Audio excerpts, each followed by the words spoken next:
Expand your vocabulary with our core 2,000 words ebook. It's free and packed with essential expressions that you'll use on a daily basis. Start building your vocabulary today. Click the link in the description below to download your free English ebook before it's gone. Hi everybody, my name is Alicia. Today I'm going to talk about how to use the semicolon. A semicolon is a punctuation mark that we use a lot in English writing. So let's take a look at two ways that we can use the semicolon. Okay. The first way I want to talk about is to use the semicolon as a way to separate two parts of a compound sentence.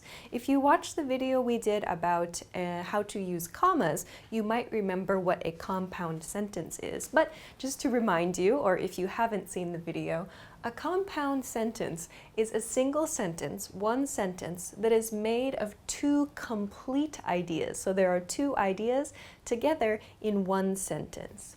So a compound sentence could be two individual sentences, but they are linked together maybe by a coordinating conjunction or, as we'll see, by a semicolon. So we can use semicolons to separate the two parts of a compound sentence, but we don't need to use a word like and, but, or, for, so, those words. We don't need to use those. So let's look at an example here. Okay, my first example is, we think you would be a great fit for our team, semicolon. You have a lot of experience and can work at a fast pace. So here there are two complete ideas. Idea one, we think you would be a great fit for our team, is one idea. Idea two, you have a lot of experience and can work at a fast pace. So there are two ideas here in this sentence. We've separated the ideas with a semicolon here. Let's look at one more. He really likes her, semicolon. She's smart and funny. He really likes her is one idea. He really likes her. Idea two, she's smart and funny. There are two ideas here. We connect them with a semicolon. So a question then, why should I use a semicolon? Can I just use it instead of a period, or what's the point of using a semicolon? Actually, it's a good idea to use a semicolon for 2 points or two ideas which are very closely related. They have a very close relationship. So if you're just giving maybe extra information, or you just want to explain sort of an additional point, maybe it's okay just to use a comma and a coordinating conjunction, and, but, or, for, so, yet. But if your 2 points have a very close, a special relationship, you can show the closeness of that relationship by using a semicolon. So these two examples maybe show that idea one and idea two are very closely related, so we can show that with a semicolon. Then, another tip, another hint for how to decide if you can use a semicolon or not. If you can replace your semicolon with a period, you can use a semicolon there. So by that I mean, we can look at the sentence. If it's a full sentence, a complete sentence, we think you would be a great fit for our team, period. You have a lot of experience and can work at a fast pace, another period. If you can use a period in the place where you're thinking about using a semicolon, it's okay to use a semicolon. So please think of that, that point, that tip. If you can finish the sentence and it's a grammatically correct sentence, you can replace that with a period. You can use a semicolon in that place as well. But of course, this requires that you have a thorough understanding of grammar and you understand how to make a complete sentence. So please think about that if you're ever unsure about when to use a semicolon. Okay, the second point I want to talk about today is quite different from the first point, actually. This is if you're writing, for example, an academic paper or perhaps an essay, something like that. This is really to help you make clearer writing, to help your writing be a little bit easier to understand. So you can use a semicolon to separate items in a list. So maybe if you're writing something and you have kind of an introduction to a list and then a few different points in your list that are very complex, you can use a semicolon to show where each point stops. So let's take a look at this. Okay, I have a long sentence here. My example here is, there are a lot of unhealthy foods I love. So here's my introduction to my list. I'm introducing it with a colon here, actually. There are a lot of unhealthy foods I love. So here's number one. Item number one in my list. Item number one, pizza, comma, which has lots of cheese and bread. Then I have a semicolon here. This marks the end of one point. Number two, ramen, comma, which has many varieties, and semicolon. And three, burritos, comma, which are often greasy. So here I have 3 points in a list about foods, in this case, unhealthy foods I love. But because I have a comma after each point, I'm introducing some extra information about each point, which I talked about in the comma video we did. It may be unclear to a person reading this. If I use commas after each point, it might seem a little unclear to the person reading. So by using a semicolon here instead of a comma, it makes it clearer to the reader that this point has finished. I'm done talking about this point. So this is one thing to keep in mind if you're introducing long lists of information, several points in one sentence, as in this case. You can use a semicolon instead of a comma to help your reader to understand a little bit better. Okay, so these are just 2 ways that you can use semicolons. You might also see people using semicolons with words like however, for example, but that might be something I talk about in another video. For now, you can consider these, and also if you haven't, you should check out the comma punctuation video. This might have some relating points or relating concepts that you can check out. So take a look at that, and I hope that this was useful for you too. If you have any questions or comments though, please make sure to let us know in the comment section below this video. If you liked the video, please make sure to give it a thumbs up and subscribe to our channel if you haven't already. Check us out at EnglishClass101.com for more good stuff too. Thanks very much for watching this episode, and I'll see you again soon. Bye! Hey everyone, welcome to the Monthly Review, the monthly show on language learning, where you discover new learning strategies, motivational tips, study tools, and resources. By the way, all the lessons and bonuses you're about to see can be downloaded for free on our website. So click the link in the description right now to sign up for your free lifetime account. Okay, today's topic is how to write 1,000 words in your target language in 5 minutes a day. Now, don't worry, this language learning method isn't as hard as it sounds. But through it, you'll master a ton of words, phrases, and grammar, improve your speaking, and much more, simply by writing for just 5 minutes a day. How exactly? Stick around. Today, you'll discover a simple but powerful tactic for practicing writing, the hidden language learning benefits of writing, and how to write 1,000 words with a special free study tool. But first, if you're looking for new free language resources and downloads, here are this month's new lessons and resources. Be sure to download these now before we take them down in a few days. First, the Giving the Time PDF Conversation Cheat Sheet. This brand new cheat sheet will teach you how to ask for and give the time fluently. Download it for free right now. And second, the Core 2,000 Words PDF ebook. Actually, this PDF ebook is usually not free and is sold at our store, but you can get free access for the next few days and get fluent with the 2,000 must-know words inside. So don't miss out, because this book will go back into our vault soon. To get your free resources, click the link in the description below right now. They're yours to keep forever. Now to today's topic. How to write 1,000 words in your target language in 5 minutes a day. Part 1. A simple but powerful tactic for practicing writing. So, what's this powerful learning tactic that'll help you write 1,000 words? Well, you'll be surprised how simple it is. But the language learning technique is simply copying and writing lines into a notebook, and it's a super easy way to start writing in your target language. Now, you might be feeling underwhelmed.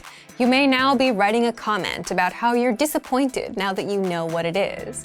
But if you actually copy things out consistently, this writing tactic can and will help you master a language. That is, if you take action.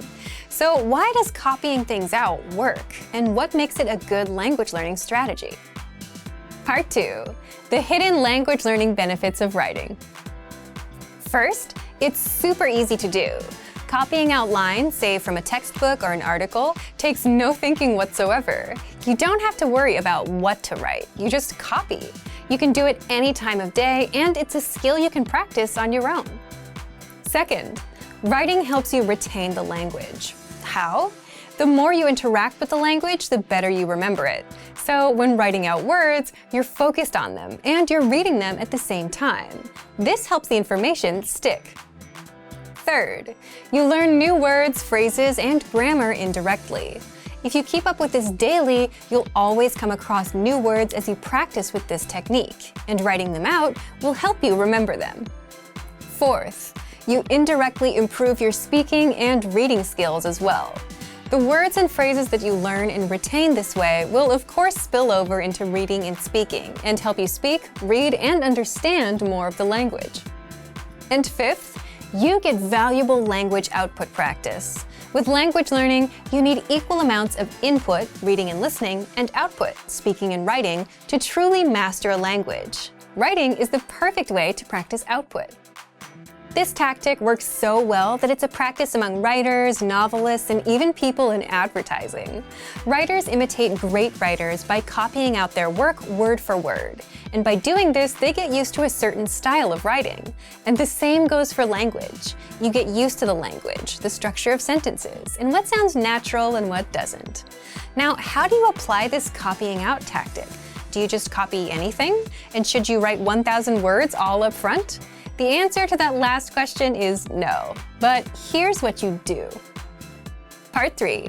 How to write 1,000 words with a special free study tool. First, sign up for our Word of the Day. This is a free study tool, and every day it sends you an email with a new word, along with the meaning and a few sample sentences. Second, open up the lesson when you get it. Review the word and then copy out the word in the sample sentences. And that's it, you're done for the day. This takes 5 minutes or less. Then, the next day, repeat the process. Open up the Word of the Day email and copy out the words in sample sentences. To reach 1,000 words in 1 month, you need to write about 35 words a day. And you can do that easily by just copying out the word in a few sample sentences. And through this, you'll learn more words and phrases and grammar. You'll also directly improve your writing skills and indirectly improve your reading and speaking skills. By the way, you can use this tactic with any other resource as well. You can copy out the lesson dialogues in our lessons. You can use your own textbook or online articles. The list is endless. But it's much easier with the Word of the Day because you get daily vocabulary and sample sentences to copy out. You don't have to go looking for things to copy out. So give it a try and let us know how it works out. Thank you for watching this episode of Monthly Review. Next time, we'll talk about input versus output and getting real results from your language studies. If you enjoyed these tips, hit the like button, share the video with anyone who's trying to learn a language, and subscribe to our channel. We release new videos every week. And if you're ready to finally learn language the fast, fun, and easy way and start speaking from your very first lesson, get our complete learning program. Sign up for your free lifetime account right now. Click the link in the description. See you next time. Bye! If you want to learn more words so you can speak and understand even more of your target language, there is a super simple way to do this. In fact, it's so simple that most people don't even think of it because it doesn't involve language apps, YouTube videos, or your computer. I'm talking about writing things out by hand. How to learn words and phrases by writing them out. And in this guide, you'll discover 1. Why writing words out helps you pick up languages faster, 2. How to use our free PDF workbooks to practice writing, and much more. But first, if you don't yet have access to our language learning system, sign up for a free lifetime account right now. Just click the link in the description to get your free lifetime account. You probably already know that one of the best ways to master a language is through actually using it and practicing it. And that's where writing things out comes in, because you're using the language when you write it down. And on top of that, the physical act of writing helps your brain remember the words much better than seeing them on screen or typing them out. Now, handwriting may feel slow, but by taking it slow, you actually speed up your learning and master the language faster, because you engage more of your brain in the process. So, how can you do this? You can apply this trick to any resource that you're using right now by simply copying out the words and phrases that you come across. The more you write them out, the better they'll stick. With our learning system, you can 1. Practice with our free PDF writing workbooks and worksheets. All members get free access to our PDF writing workbooks and worksheets, which are based on common topics like the alphabet, common nouns, adjectives, greetings, and much more. Inside, you learn the most common words and phrases for that topic, and you get plenty of space to practice writing the words out. And in the last section of the workbook, you'll get tested on the words. You'll see the translations of the words, so you'll have to try and remember the meaning in the target language and write it in. 2. Practice writing with the free Word of the Day emails. Every day, we send you a new word to your email inbox. You get the audio pronunciation, sample sentence, and a picture to help it stick. But you can also just as easily write that word down and do that daily every time the emails come in. And now you have a simple language routine going that you can stick with. Now, if you want to learn a little more than just words, you can 3. Practice writing out the conversations from our lessons. So, if you want to master entire conversations in your target language, you can also copy out the conversations from our audio and video lessons by hand. And this will help you master words, phrases, and grammar rules all at once, since you're not just writing out words, but actual lines. Just scroll down to the dialogue section of a lesson to see the conversation. So, if you want to get access to these learning tools and our learning system, sign up for a free lifetime account right now. Just click the link in the description to get your free lifetime account. Remember, here's what you can do to learn all of these words by heart. Drill these words with our spaced repetition flashcards, which will help cement these words into your long-term memory. Save them to the word bank, your personal vocabulary collection, where you can print out your own study sheets, or review the words with our looped vocabulary slideshow, and play it until you know all of the words. So click the link in the description right now and sign up for your free lifetime account to get these lessons and study tools. Hi everybody, my name is Alicia. Welcome back, and today I'm going to talk to you about how to use the comma. So some of you have asked some punctuation related questions. Today I'm going to give a quick introduction to a few times when we can use the comma, that little mark that you sometimes see in the middle of sentences. So today I'm going to introduce 3 different times when you can use a comma. Please keep in mind that depending on the style book or the rules at your company or at a newspaper or at a publishing company, the rules may be a little bit different, but in general these are a couple of guidelines that you can think about when you're writing, and I hope that they can help you to decide when you should and should not use a comma. So let's look at 3 examples. Let's begin with the first situation. Let's begin with the first situation, which is with coordinating conjunctions. So English has 7 coordinating conjunctions. Maybe you know them. They are and, but, or, for, nor, yet, and so. Usually we use and, but, and or most commonly. I suppose so as well.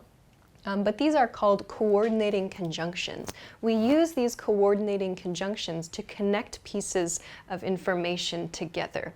So, when we're using a coordinating conjunction to connect sentences, we use a comma before the conjunction if we are using a compound sentence. So this is a key point. A compound sentence is a single sentence made of what could be 2 separate sentences. So it's 2 complete sentences, 2 finished ideas, but we connect these 2 ideas with a coordinating conjunction. This is called a compound sentence. In these cases, when it is a compound sentence, you can use a comma before the coordinating conjunction. So let's look at a couple examples of this. First, He wanted to come to the concert with me, comma, but he had to study for an exam. So here I have two complete sentences. He wanted to come to the concert with me is a complete sentence, and I have a comma here. My coordinating conjunction is but in this case. And again, at the end of the sentence, I have another complete idea. He had to study for an exam. Here, I've used my comma before the coordinating conjunction because this is a compound sentence. Let's look at another example. My mother invited her friends to dinner, and she organized special cocktails for the evening. So here again, there are two separate complete ideas here. My mother invited her friends to dinner, comma, before the coordinating conjunction, and she organized special cocktails for the evening. There are two separate ideas here. We use a comma before the conjunction that connects these two ideas together. Okay, so this is the first type of comma I want to talk about. The next type of comma, in particular, this is one that maybe the rules will vary. There might be different rules depending on the book or depending on the publication, depending on where you work. But this is another case where you may see commas often. So after, we use an introductory expression. So this means a word or a phrase before the subject and the verb of a sentence. So we'll see a couple examples here. After your introductory expression, so a comma that comes near the beginning of the sentence. For example, in 2017, I started my own company. So here in 2017, we have a comma after 2017, before the subject and the verb of the sentence. So this is like an introduction. There's introductory information here. One more example. Last week, we met our new clients. So here, last week is some extra information. It's introducing something, and then we have our subject and our verb back here. So again, in some cases you may not need to use a comma. It depends on the rule, it depends on the style book that perhaps you're using. But this is another situation where you may see commas, and you can use a comma in this case too. Okay. One more example. This is a very common one and a very common question, I think, as well. When you're using adjective clauses, so for example, like relative clauses, I think a lot of you know about, these often begin with like who, which, or that, which we'll see in a second. When we use these to introduce information that is non-essential, so it's not information that is essential to know, to understand the noun, we can offset that extra information with commas. So in this case, we'll use two commas here, actually. Let's take a look at an example. Here, the movie Inception, which was hugely popular in 2010, is a sci-fi and action movie. Okay, so here, I'm talking about the movie Inception. That's my noun here. The movie Inception. Here's this extra information. I've got a relative pronoun here, which, and then was hugely popular in 2010. This is extra information about the movie Inception. Then I finish with, is a sci-fi and action movie. So this extra information, which was hugely popular in 2010, is set apart from the sentence with commas. If I remove this relative clause, the sentence is correct. The movie Inception is a sci-fi and action movie. So we can use relative clauses with extra information and set them off with commas. Doing this sounds much, much nicer, or reads much, much nicer. This also kind of gives a hint to your reader that it's some extra information. So please set off your relative clauses, your non-essential relative clauses with commas. A great hint is when your clause begins with which or that, a relative pronoun here. Let's look at one more example. Her parents, who were greatly respected in the community, both passed away last year. So in this case, my relative clause is who, or I'm sorry, my relative pronoun is who. And again, this is extra information, who were greatly respected in the community. So I've given some extra information about her parents, and I've set that off with commas. If I remove this adjective clause, her parents both passed away last year, the sentence is still correct. But I'm giving this extra information, I'm showing it's extra information, and these little commas help in the sentence. It sounds just nicer, it reads much nicer. So when you're using an adjective clause like this, a non-essential adjective clause, you can set that off with commas. So those are three situations, three very common situations where you may see commas and when you can use commas. So please try to keep that in mind, especially about the first point we talked about. Sometimes people will try to use a comma in one complete sentence. They think it's a compound sentence, but it's not actually compound. So if you're confused, just slow down, take a look at your sentence, and ask yourself, are there two separate, complete ideas in this sentence? If so, and you're using a coordinating conjunction, you can use a comma there. If there's only one idea, one complete idea in your sentence, then you don't need to use a comma. So please keep that in mind. This one can be especially challenging, even for native speakers, actually. So this is just a quick introduction to a few ways to use commas. If you have any questions, please make sure to let us know. Of course, if you want to try to make a sentence in the comments, please feel free to do that as well. If you liked this video, please make sure to give it a thumbs up and subscribe to our channel too if you haven't already. Also, check us out at EnglishClass101.com for more good stuff. Thanks very much for watching this episode, and I'll see you again soon. Bye! Want to improve writing in your target language? In this guide, you'll discover the top 8 ways to practice and master writing with our lessons and learning program. Let's begin. Number 1, write out the words and phrases by hand. One of the best ways to improve your writing is to simply write more. So write every word, phrase, and sentence that you learn in the lessons by hand in a notebook. You can write out the conversations from the dialogue study tool, example sentences from the lesson notes, and words and phrases from our vocabulary lists. Number 2, take the writing quizzes. With every lesson, you get review quizzes to help you master what you've learned. Just scroll down to the vocabulary section or click on Vocabulary. Click on Take Quiz, and then click on Writing Questions. Number 3, leave a comment on the lesson. After you're done with the lesson, be sure to use what you've learned, whether a new word or a grammar point. Leave a comment in the comment section, and our teachers will review it and give you feedback. Number 4, dictation. Dictation is a study method where you write down what you hear as a way to test both your writing and listening skills. You can do this with any one of our audio and video lessons. This method is recommended for intermediate level learners and above. Number 5, create sentences using newly learned words. You can learn new words with our lessons, the word of the day, the vocab lists, and the core 2000 word list, which gives you the 2000 most frequently used words. And as mentioned before, you can also leave a comment with a practice sentence, and our teachers will review it. Number 6, write short messages to your Premium Plus teacher. Just write out a message and send it to your Premium Plus teacher for review. In fact, as a first step, all new Premium Plus users are asked to write a self-introduction and send it to their teacher. Your teacher will review your work, give you feedback, corrections, and help you improve your writing skills fast.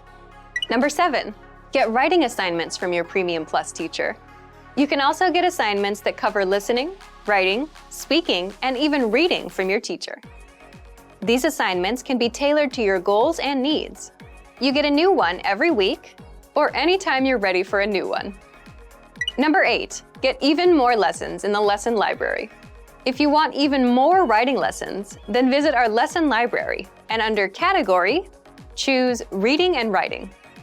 You get instant access to all of the pathways and lessons that will help you master all areas of the language, including writing.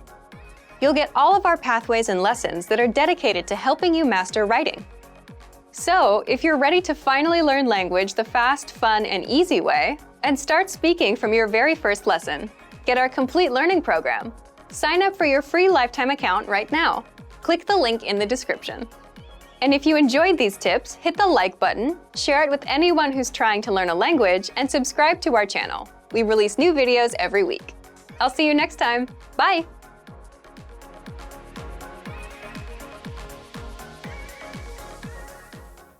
If you're learning a language, the words and phrases that will come easiest to you will always be the ones you're interested in, whether it's words with bad or funny meanings or phrases about yourself, such as where you're from or how old you are.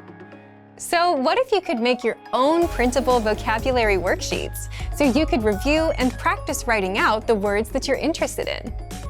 How to create your own printable vocabulary worksheets. Well, stick around. In today's guide, you'll discover 1. How to assemble your own word and phrase lists, 2. How to create your own printable worksheets, and much more. But first, if you don't yet have access to our language learning system, sign up for a free lifetime account right now. Just click the link in the description to get your free lifetime account.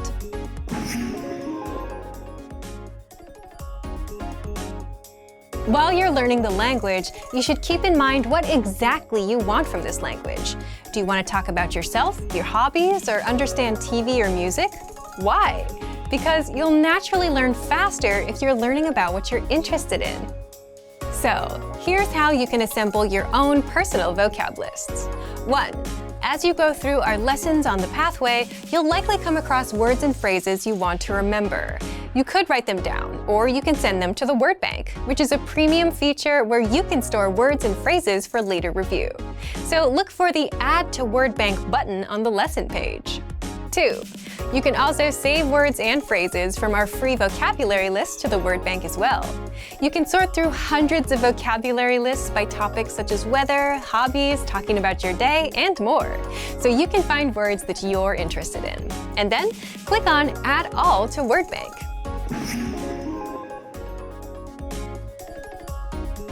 Here's how you can make your own worksheets. Just go to the vocabulary menu and select Word Bank. There, you'll see your collection of words and phrases. Just click on Printer-Friendly version to print them out. You can also click Export Word Bank. If you've organized and labeled your words into categories such as verbs and adjectives, you can select that label and export it as a PDF. Then, go ahead and print the file out. You can use this worksheet to review the words or even write on it.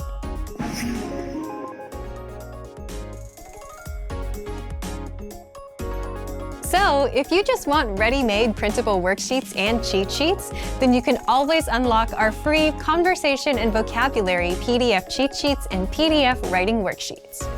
These resources are free for members of our language learning system. So, if you want to learn the language and get access to these learning tools and our learning system, sign up for a free lifetime account right now. Just click the link in the description to get your free lifetime account. Remember, here's what you can do to learn all of these words by heart. Drill these words with our spaced repetition flashcards, which will help cement these words into your long-term memory.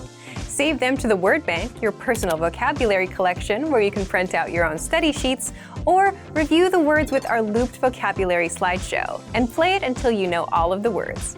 So click the link in the description right now and sign up for your free lifetime account to get these lessons and study tools. Hi everybody, my name is Alicia. In this lesson, we're going to talk about an introduction to email writing.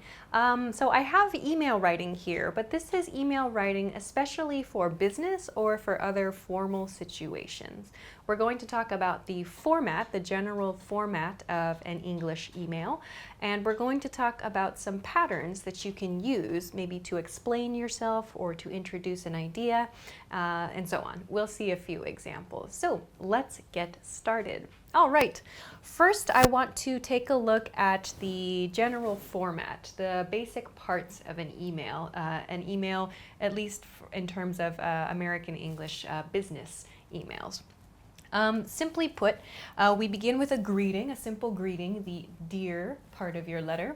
A greeting, perhaps then an introductory phrase or something that introduces the purpose, the reason you are writing the email.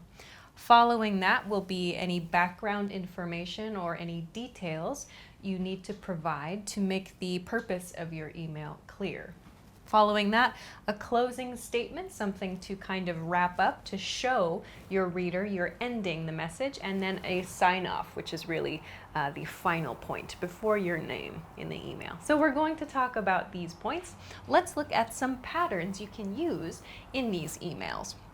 Let's begin with the greeting part of your email. If you don't know the person receiving your email, you can use the expression "to whom it may concern."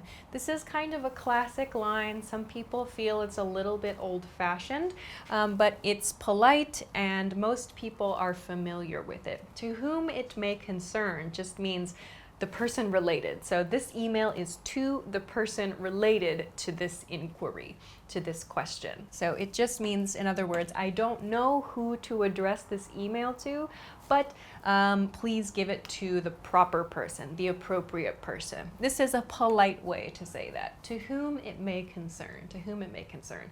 We don't use this in speech. Just to whom it may concern is good for opening emails, for your greeting in emails.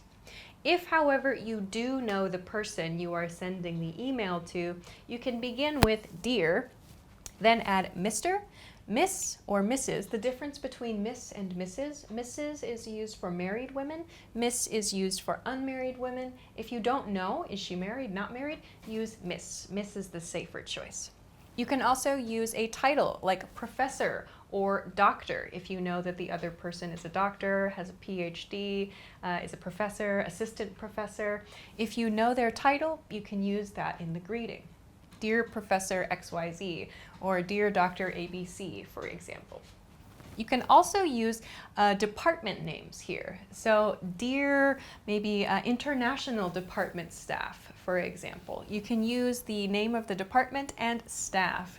If it's a little bit more general, like you don't know exactly who to send it to, but you do know the department, you can use department staff there. So department name in this case.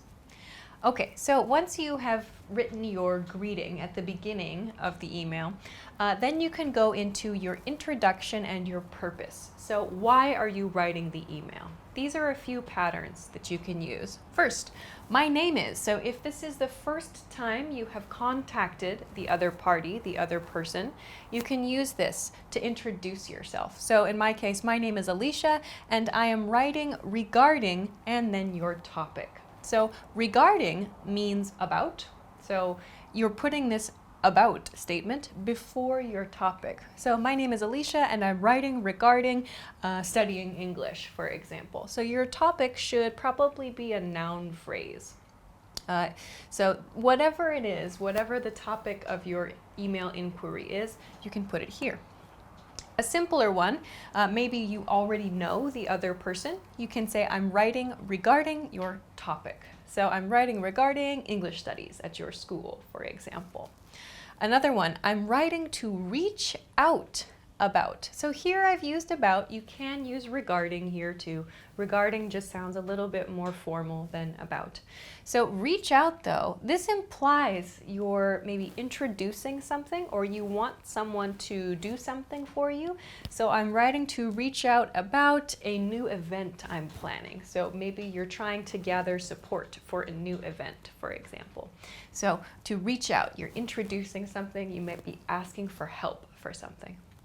One more, I'm writing to see. So here I have to see, meaning to check with you, in other words. I'm writing to see if you would be interested in. Would be interested in means in the future. Is there a chance you would be interested in something? Interested in, again, a topic. So I'm writing to see if you would be interested in coming to an event later this month. I'm writing to see if you would be interested in teaching a seminar in my school, for example. So this is something, again, you want the other person's participation or you want them to do something for you. You can ask about their interest here. This is much better than saying, please do this. So please do XYZ sounds too direct. Ask if the other person is interested in. Would they be interested in something? Much better introduction. Okay, so these are a few simple examples when you're making a request or when you're writing about a general topic. So how do you then explain some background and some details about this point? So if you are writing regarding like a question, maybe you ordered something from the company, there was a problem, or maybe it was a service transaction, some kind of like business transaction, that's your topic. So for example, my name is Alicia and I'm writing regarding a textbook I ordered. If you want to write and explain a problem, you can use a couple of these patterns, these top two. For example, I placed an order for a textbook on January 15th, but it hasn't arrived. It hasn't arrived. So here, the product I ordered, the date of my order, and maybe an order number would be good too. So after this statement, you can explain the problem. So for example, the textbook I received was wet, or the textbook was the wrong textbook. So you can explain the problem after this expression. So these are perhaps for orders or maybe a service situation. Let's look at the second pair here. If you're looking for someone to do a job for you, or if you want someone's participation in something, you can try using one of these patterns. Let's look at the first one. We're looking for someone to plus your task. So we're looking for someone to help us with data entry. We're looking for someone to teach English lessons on the internet. So would you be interested? Again, we have this same, would you be interested, as we saw up here, asking about their interest. So if you say, please do this, or do this for us, it's too direct. Use would you be interested. We usually say, would you be interested in participating? Would you be interested in teaching? Would you be interested in leading the lesson, for example? So ask, would that other person like to do that thing? Or are they interested in learning more? So here is one way to invite someone for something, or to make a request of someone's time or a request of someone's skills. So here's one pattern. Another one. We're planning an event and would like to extend an invitation. To extend an invitation is a formal expression, which means we want to invite you. So this is our official invitation. To extend an invitation means to invite someone to something, but this is a formal expression we use. To extend means like to put something out, so like to make something longer. Imagine your arm coming out. To extend an invitation, like here on our hand. So we are planning a seminar and would like to extend an invitation to you, perhaps, as well. So this is for an event invitation, or maybe there's something else you would like to invite this person to. Like we're planning a conference and would like to extend an invitation to you to give a speech at the conference, for example. So there are many ways we can change this sentence to invite someone to participate in something. All right. Let's move on then to some closing messages. So after you've explained the background and the details, and you've kind of asked the key question or explained the problem, then we can show the reader that the email is finished by including one of these expressions. These are just a few examples, but they're quite general. So first, thank you for your time. So this is good for maybe a simple inquiry, or if you're explaining a problem perhaps, and you just want to express your appreciation. Thank you for your time. That's a nice one. Another one, I look forward to hearing from you soon. I look forward to hearing from you soon shows you expect a reply from the other person. So it's a little bit of a push in this case. So I look forward to hearing from you soon. I look forward to receiving a reply from you soon. You're expecting a reply in a timely fashion. You're expecting a reply in a reasonable amount of time. One more, if there is any additional information I can provide, I would be happy to prepare it. So this means if there's something else, additional information here, if there's any additional information that the other person needs, you, the writer of the email, are happy to prepare that information. So in other words, this is an invitation. If you need something, please let me know. I will prepare that. So these are a few nice sentences you can close your email with. Then the final part in email writing is the sign-off. So there are many different sign-offs. Here are a few that I feel are common and easy to use and polite as well. Sincerely is good. Sincerely is quite basic. You can use that in most situations without trouble. It just sounds quite, I guess, quite typical. It doesn't sound so warm, I suppose, but it's fine to use. Another one, I personally like to use best. So best shows, this is short. This is kind of an abbreviated expression of my best, or I wish you the best, but kind of short and a little more professional, I feel, best. Another popular one is warm regards, warm regards. In other words, my warm feelings, or like I mean this in the best way possible. I mean my email to be warmly received. Another one I've seen is kindly, kindly. So this one is in like a request or just perhaps an information related email, kindly. So meaning I intend this email to be read with kindness. So please don't mean that like I'm angry or anything. Kindly, kindly. Sometimes I see people use yours or sincerely yours. Those are too intimate. They are personal. So using yours implies that you have a personal relationship with the person reading the email, or it could be an intimate relationship. So yours is something I typically avoid in professional emails. Don't use love in professional emails either, or like my love or anything like that. Don't use that in your emails either. But stick with one of these and you should be just fine in most cases. So please just be careful. Don't use yours, don't use love as well.